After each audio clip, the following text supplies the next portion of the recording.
एक समय की बात है। एक छोटा सा बंदर था जिसका नाम मोती था। मोती बहुत ही नटखट और साहसी था। वह हमेशा नए नए रोमांच की खोज में लगा रहता था। मोती एक बड़े और घने जंगल में रहता था, जिसे लोग जादुई जंगल कहते थे। इस जंगल में अनेक रहस्यमयी बातें थीं, जिन्हें जानने के लिए हर कोई उत्सुक रहता था। एक दिन मोती ने तय किया कि वह जंगल के गहरे हिस्से में जाएगा, जहां अब तक कोई जानवर नहीं गया था। मोती ने अपने दोस्तों से अलविदा कहकर सफर शुरू किया। चलते चलते मोती को एक पुराना दरवाजा मिला, जिस पर जादुई चिन्ह बने हुए थे। यह दरवाजा किसी प्राचीन कालीन मंदिर का हिस्सा लग रहा था। मोती ने हिम्मत जुटाकर दरवाजा खोला तो एक अद्भुत दृश्य उसके सामने था। दरवाजे के भीतर एक और दुनिया थी, जहां मोती ने कई जादुई प्राणियों को देखा। वहां एक जादुई कछुआ हुआ था, जो मनचाही जगह पर ले जाता था। मोती ने उस कछुए को छुआ और अचानक वह एक सुंदर सी नदी के किनारे पर था। नदी के पास एक सुनहरी मछली थी, जिसने मोती से कहा, मैं तुम्हें एक विशेष रहस्य बता सकती हूं, पर तुम्हें मेरी मदद करनी होगी। मोती ने सहर्ष उसकी मदद करने की बात कह दी। सुनहरी मछली ने बताया कि नदी के उस पार एक बड़ा खजाना है, लेकिन उसे पाना किसी महापुरुष के बस की बात है। मोती ने अपनी हिम्मत दिखाई और नदी के उस पार जाने का फैसला किया।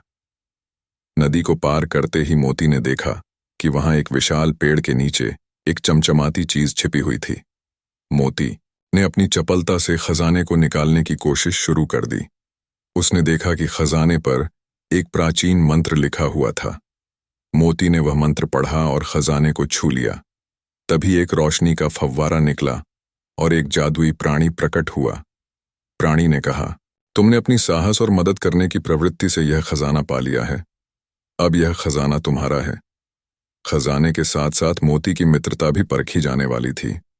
उसे यह समझ आया कि खजाना सिर्फ सोने चांदी का नहीं होता। सच्चे दोस्त और अच्छाई भी खजाने के रूप में होती है। जब मोती जंगल से वापस आया तो उसने अपने सभी दोस्तों को अपने अभूतपूर्व अनुभवों के बारे में बताया। उसके दोस्तों ने उसकी बातें ध्यानपूर्वक सुनी और उसे इस साहसिक कारनामे के लिए सम्मानित किया। सबके सामने मोती ने घोषणा की कि वह खजाने का एक हिस्सा अपने दोस्तों के साथ मिल बांट कर इस्तेमाल करेगा। सबसे पहले उसने अपने दोस्तों को जादुई खजाना दिखाया और फिर उस खजाने से जो विशेष वस्तुएं थीं, उन्हें उनके साथ बांटने का निर्णय लिया। उसने कुछ हिस्से का उपयोग जंगल के विकास और सुरक्षा के लिए भी किया। उसने कुछ धन से पेड़ों की रक्षा और जंगली जानवरों के लिए विभिन्न सहायता अभियानों की शुरुआत की। मोती की उदारता और साहस के चलते वह जंगल और उसके साथ ही जंगली जीवों के दिल में बस गया। अब हर कोई उसे एक महानायक के रूप में देखता था, जिसने न केवल साहस का परिचय दिया, बल्कि अपने दोस्तों और जंगल के भले के लिए काम किया। इस घटना के बाद मोती कभी कभी फिर से उसी जादुई दरवाजे से होकर अपनी रोमांचक यात्रा पर निकलता और नए रहस्यों की खोज करता। हर बार वह अपने दोस्तों के लिए नई नई कहानियां और उपहार लेकर लौटता। इस कहानी से हमें यही सीखने को मिलता है कि हमें हमेशा साहसी और उदार होना चाहिए। सच्चा खजाना वह है जो हमारी अच्छाइयों और हमारे दोस्तों के साथ साझा किया जाता है।